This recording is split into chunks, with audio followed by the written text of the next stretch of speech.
One of the consequences many people face on their journey to recovery is handling the financial challenges of debts accumulated through addiction.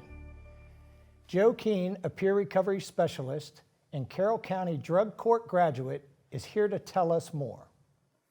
Joe, I am really excited that you're here. I've known you for years, and I'm excited about the work that you do now, and excited to be able to have you on this show. And this episode is about consequences. And as you know, and I know as someone else in recovery, one of the big challenges when we get into recovery is the financial consequences that we through all of our destruction.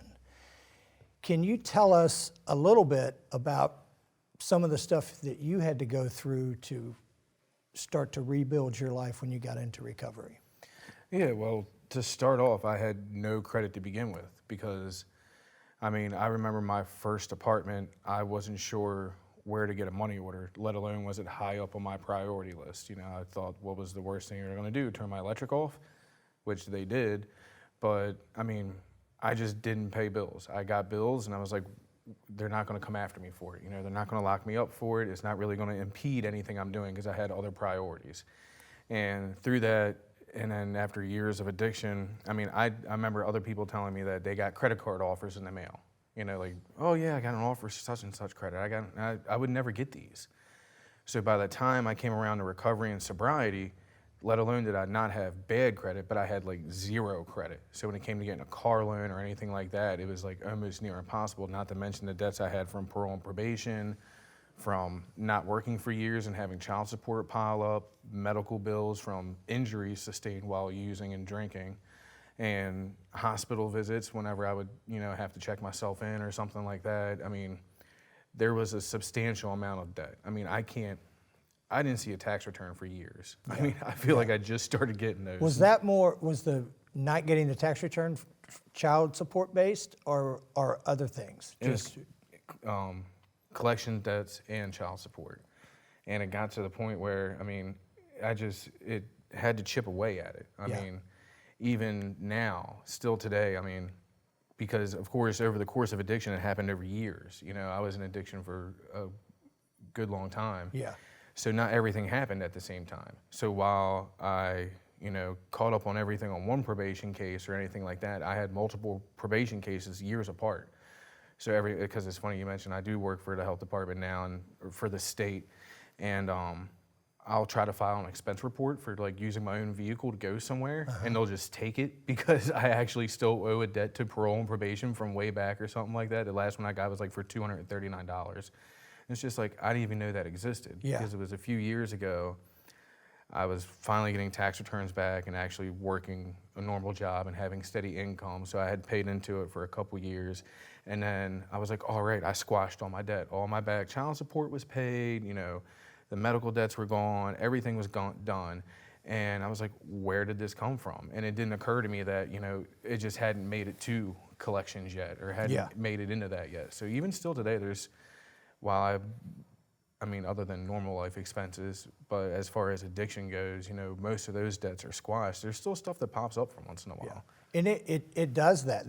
It does that for a long time. I remember for me personally, having, checks out there a year into early recovery that I had forgotten about, that I had to take care of. And I really think, and I wanted you to speak on this a little bit, for people that are in early recovery coming in, and it seems like a mountain that you can't climb, because I know I had gone into the hospital numerous times with, going in just to get off the street for a few days, and that accumulated a big debt. So how did you start chipping away at that to just take care of it? Well, a lot of it is just you got to send a little bit of money in. Yeah. Instead of looking at it like that big mountain, which is so easy to do. A visit to shock trauma, which I had to do for my hip, was like, I forget how much it was, to be honest, but it was like 50 grand or something like that. It was just like, I don't even make that in a year. Yeah. Let alone, at that point in time, I probably never made that because it wasn't really working. But it was just insurmountable. I had no idea how to do it. But a lot of times the hospitals will work with you. Yeah. You know, if you just send a little They bit will. of money, Yeah. Yep. and then even if it's not even a half, a quarter, or whatever, you just start making payments. And even if you just start making payments, it improves your credit already because now you're making regular payments to a debt. And any creditor will see that, you know, you're making like regular monthly payments. And even though you still have an outstanding debt, there's a record of regular payments that will help your credit. Yeah, I went through the same process. I remember there's no way I could even open a checking account because I was on I don't even know if they still have this, but it was like a check monitoring thing. You couldn't open an account in a bank, and it seems insurmountable. But as you know, and I know, as long as you just plug away at it, you can really take care of things. What kind of advice would you give someone that's in early recovery that is dealing with situations like child support, and they're behind, and a lot of times it makes us want to just stick our head in the sand, and it really impedes our recovery from even progressing. What kind of advice would you give someone, like resources they could reach out to maybe get some help with stuff like that? I mean, for me, it was really talking to people because there's somebody else that has that experience. There's so many people that came before me. I mean, I talk to my sponsor now, and because I owe money on cars. I like my vehicles, and I have high car payments. And I am still pretty naive to the world of finances and everything like that. And he's, gave me a suggestion. He's like, well, if you owe less on it than what it's worth, you can refinance and lower your payment. I was like, I didn't even know that existed. Yeah. I mean, and it's crazy that because, of course, I know it all. I'm super smart and everything like that. Yeah. And I don't need help from anybody else, but just talking to people. And granted, not everybody's advice is great, but I guess the advice I would have to say is just start small and budget, like for real. Because I know you take the drugs and the stuff out of people. I mean, I want to go out on a shopping spree. I want to buy fancy, shiny stuff. I want to buy new motorcycles and new cars and everything like that. And it doesn't have to be that way. Stay within your budget. Don't, just because you stop getting high or whatever like that, don't, fixate on the next thing. And even it's still today, I mean, I have trouble with eating out, during work because it's like, oh, I just discovered DoorDash, which was like amazing. I spent $60 on DoorDash in one day. Yeah. I was like, I got to delete this app because I know where that leads. Yeah. Because it's another fix. Yeah. It makes me feel good. Getting a dozen donuts delivered to my office.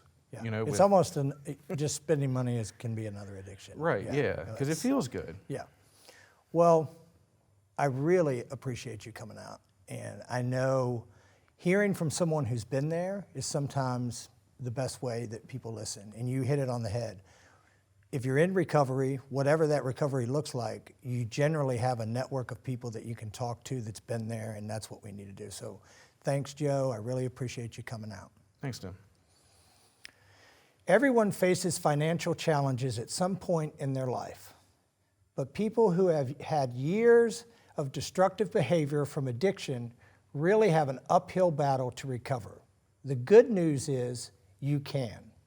From improving credit scores to paying medical bills, as long as you stay on the course of recovery, all things are possible.